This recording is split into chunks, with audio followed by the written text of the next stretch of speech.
Hi guys! So mamimili ako now ng jewelry na isusuot ko because I'm going out and I thought about sharing with you guys some, basics about gold and jewelry. So ayan, since I started posting na also jewelry and I'm going to attend a fair beginning this month for jewelry, might as well share some things that I know for those people who wants to start or who are actually already into collecting jewelry.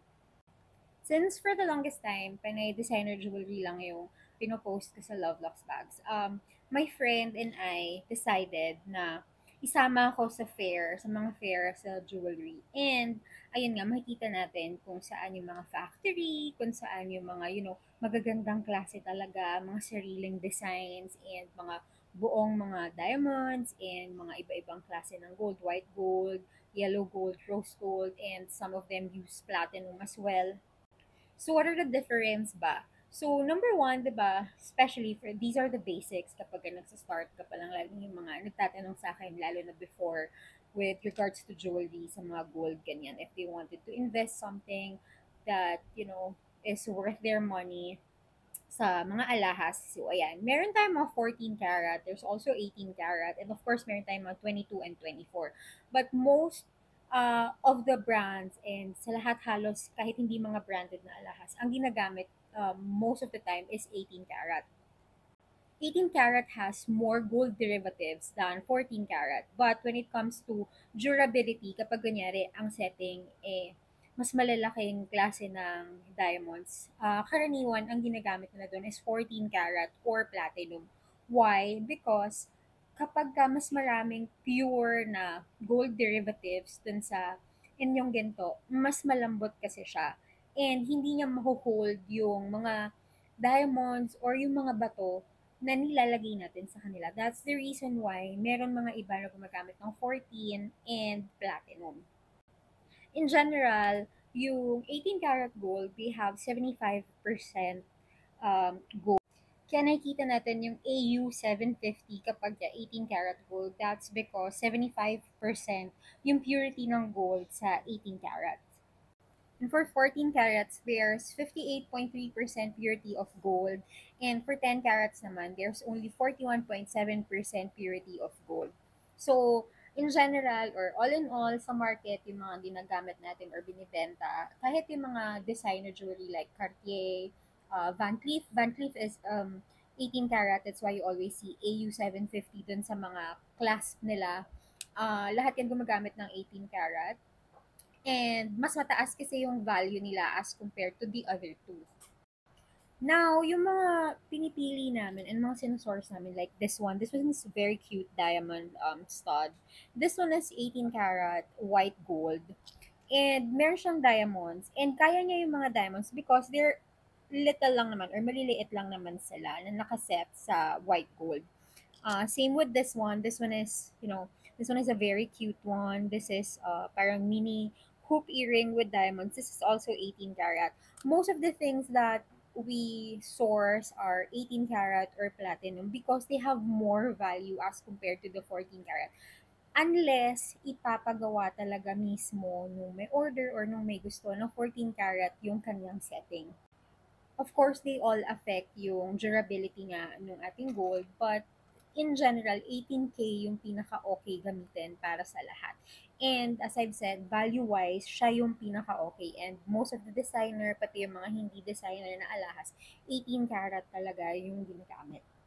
So, ayan, ipapakita ko sa inyo. Eto, this one is for sale. So, di ko alam if I want it, but since alipin tayo ng salapi, papakita ko na lang sa inyo how it looks like when it's worn. This one is 18 karat yellow gold. And this is so beautiful kasi dangling siya. And yung pinaka-loko, yung pakaw niya is the one na meron mismo mga ganyan.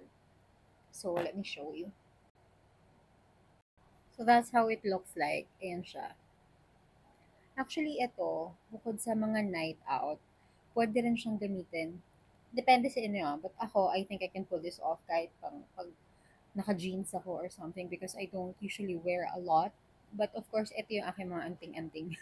So, ayan, ganyan lang.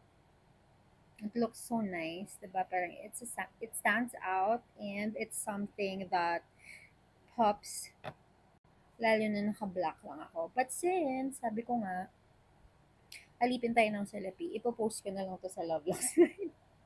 So, ayan.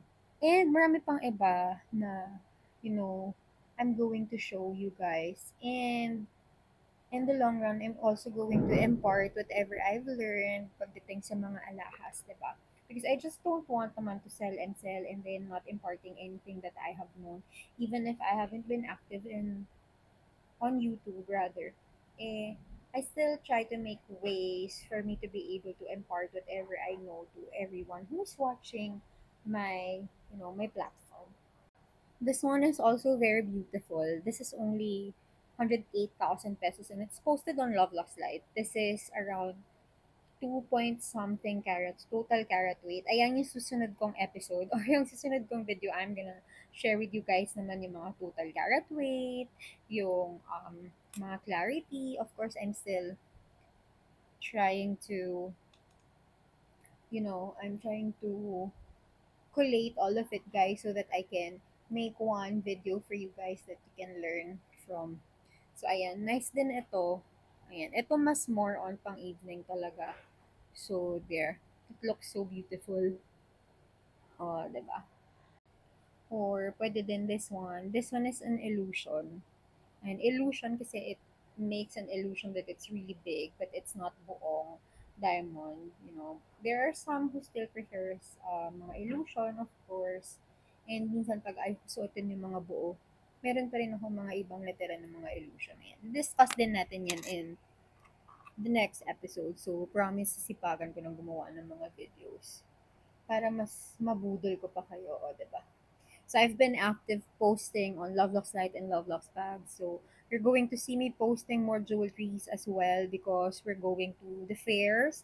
As I've said, meron na kaming nakaschedule ng mga dalawa for now. I mean, starting from this month. And we're going to source also bags kasi that's another video in the making why, circular luxury is going back in style.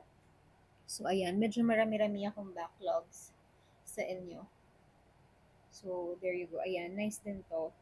Of course, 18 karat ulit siya na white gold and it has diamonds. Lahat ng diamonds that we're sourcing, it's only natural diamonds. For me kasi, it's either bibili ako ng designer jewelry or bibili ako ng isa na walang brand or paggawa na lang talaga. Kasi, for me, it has to have its own individuality. Ayoko nung pinagaya ko yung style or something. And that's something that I'm going to share with you guys also when I make the next videos. So ayan, ang dami ko na namang nadaldal sa inyo. Don't forget to stay tuned sa Lovelocks Light at saka sa Lovelocks Bags. And of course, dito sa aking handle, both on Instagram and on TikTok. Because I'm going to share with you guys some knowledge na meron ako para sa pagbili natin or sa pag-invest natin. Not only with designer things that, you've known me doing for the past 15, 16 years. But of course, also with jewelry because minsan ko lang siya ginagawa because people know that I also just cater designer jewelry. Well, in fact, nagpapagawa rin ako and bumibili ako ng mga walang brands. So, for those who are doing the same, I hope that this can help you also.